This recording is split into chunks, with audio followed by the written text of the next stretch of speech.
I'll never forget this one beautiful Messianic Jewish girl we arrested, Luke. This is not for the record. She had long, lovely black hair and the softest eyes.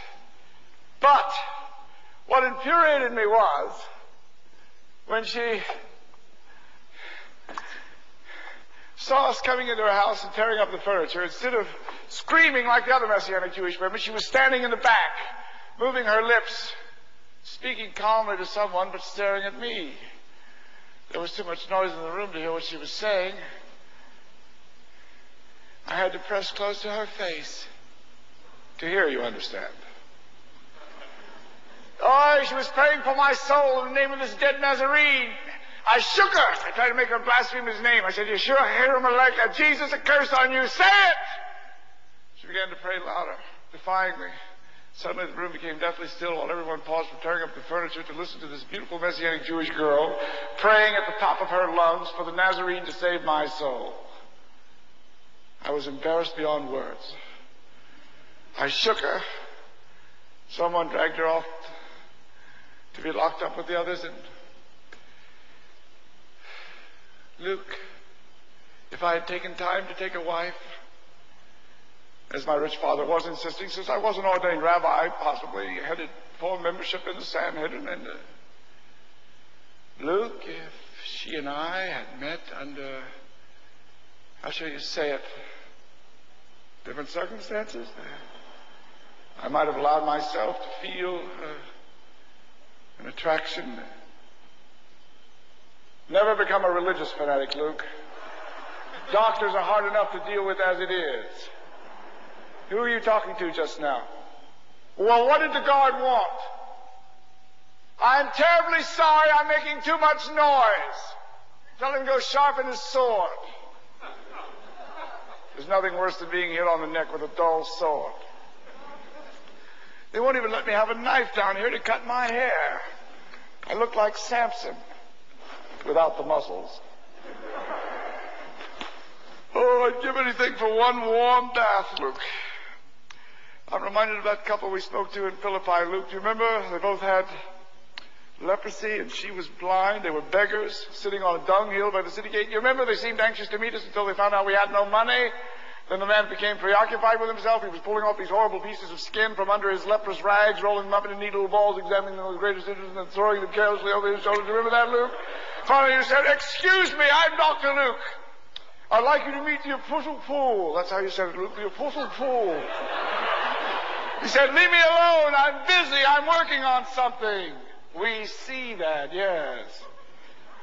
We were watching with fascination the arc of each piece of, what shall you call it, debris as it sails through the air. Finally you said, "But sir, are you really that busy? You're all here all day as a beggar and a leper." Now mind you, we're all beggars. We're all lepers in the sight of God, since everything, even life, is a gift and we all need to be cleansed from evil. But why sit around here picking at yourself all the time?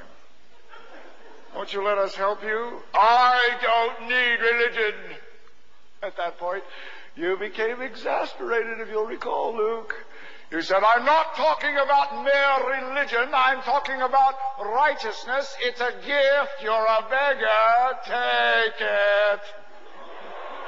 You're a leper. Don't you want to be cleansed?" "Why, I'm a good person. I never hurt anyone in my life. Who did I ever hurt?" And with that, he threw a ball of himself over his shoulder, and it landed on top of his poor blind wife's head.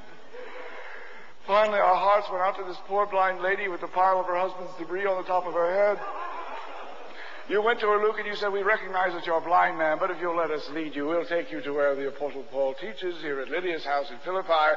You're such a sweet little lady. We know you'll enjoy it. Now, how about it? I'm Dr. Luke. This is the Apostle Paul. How would you enjoy a gathering for the study of the Torah?" "How would you enjoy me spitting in your eye, creepo?"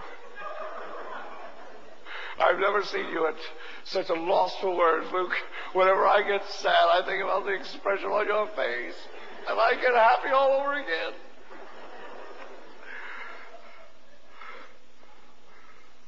You might have said what our prophets have declared, Luke. All our own tzedakah, righteousness, is like leprosy rags. But God's people will be credited with God's righteousness because they live by faith, by loving, loyal, sacrificial, holy trust in God. That was 15 years ago, Luke. I pray that that couple woke up. That was my problem, Luke. I needed to wake up. I didn't know what time it was. And it was later than I thought. Now, some of this you know, some you don't know. But I want you to make one thing clear in your apologetic. Whether Nero or any of my other critics understands it or not, I did not change my religion. I changed my time reference. And God changed my heart. But wait, my critics say, who cares about your heart, Paul, or your life?